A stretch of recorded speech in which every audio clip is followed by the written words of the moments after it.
Je m'appelle André Catalano, je suis un chercheur, je travaille à Grenoble et je suis un astrophysicien, expérimentaliste, et j'ai travaillé pour longtemps pendant ma thèse et après sur les détecteurs de Planck. Planck, c'est un satellite et il essaye d'observer le rayonnement fossile, donc ce que de plus loin on peut observer de l'émission de l'univers.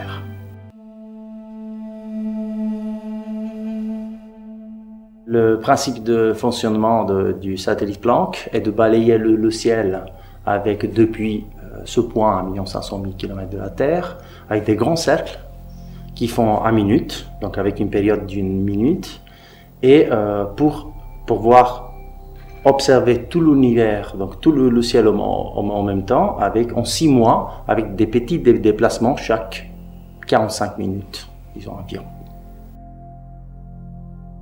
Les détecteurs de Planck sont différents. Déjà, il y a 2 instruments. Il y a un instrument basse fréquence qui observe avec des détecteurs cohérents, des détecteurs radio, qui sont assez connus depuis longtemps, donc ils n'ont pas vraiment de technologie nouvelle à développer. Par contre, il y a un instrument haute fréquence qui utilise des bolomètres.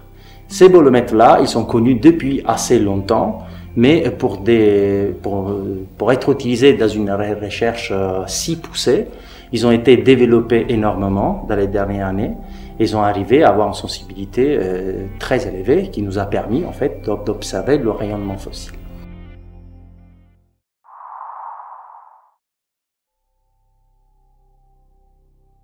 Cette photo, c'est un bolomètre. Un bolomètre, c'est un détecteur thermique, donc il détecte une variation de chaleur.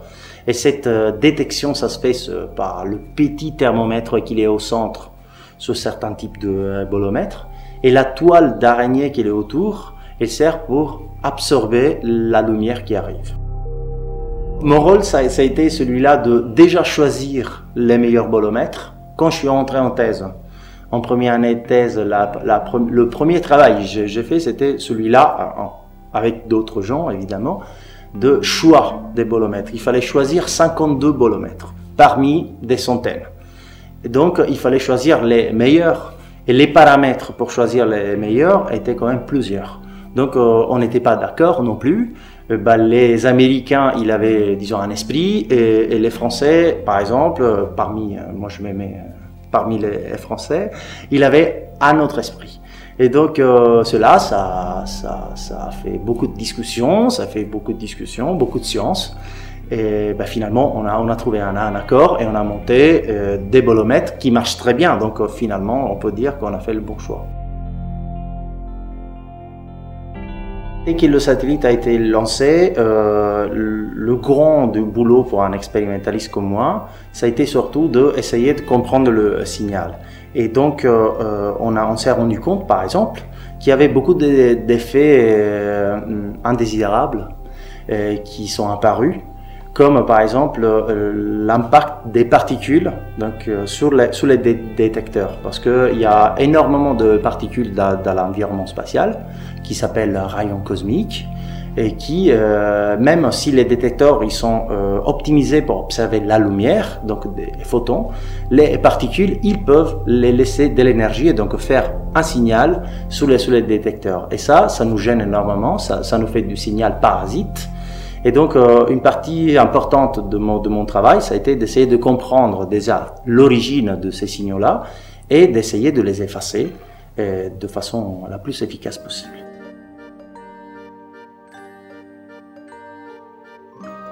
Ce travail-là, sûrement, ça me plaît beaucoup la liberté qu'il y a derrière. Le fait qu'on a la possibilité de se lancer dans une recherche, dans une envie, dans quelque chose qu'on a envie de faire, sans quasiment personne qui te retienne. Si on travaille, tout le monde est d'accord avec ce qu'on fait. Et donc ça, c'est sûrement le point qui me plaît le plus. Et après, évidemment, essayer même si je suis un expérimentaliste, donc je ne travaille pas directement sur la théorie, et disons avoir dans mon esprit avoir aidé avoir aidé un satellite à faire des observations depuis 1 500 000 km de la Terre, c'est quand même quelque chose qui me donne de la fierté.